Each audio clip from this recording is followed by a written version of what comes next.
What is being done to help those in need? Does anybody care?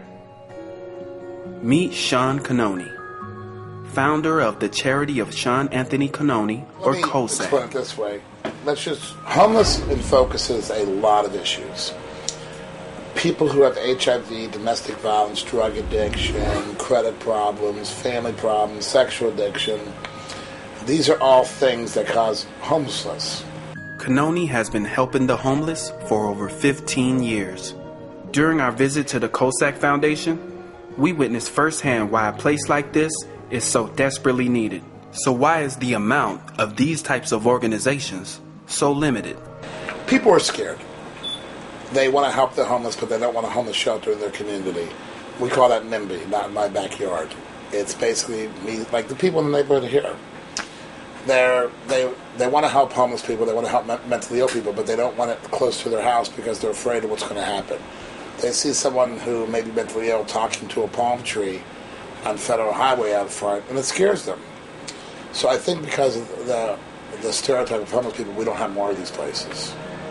We discovered that while there are more homeless shelters in Broward County, the COSAC Foundation admits a special kind of homeless person. We take the people that usually get thrown out of other shelters, not because they're bad people, but because maybe they're mentally ill. We take the people that have seizures because the other shelters don't want to have somebody there who's going to fall over every other day with a seizure for liability purposes. We take the transsexuals because the other shelters have a hard time figuring out where to place them. We're dumping grounds for almost every agency. If they don't take them, they send them here.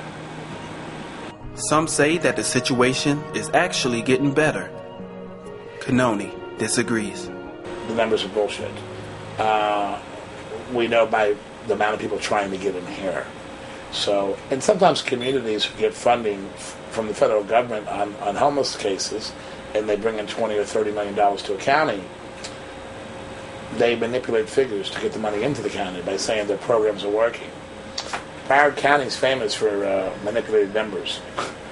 They do that quite often, as far as I'm concerned, just by them not reporting our homeless cases here. A homeless person doesn't become homeless because they're poor. A homeless person becomes homeless because they have something wrong with them in their life that keeps them to poverty levels, and that problem allows them to not become functional, where they can get a job. So let's just use, for instance, a person with seizures. They can't get a job anywhere. Nobody wants to hire them.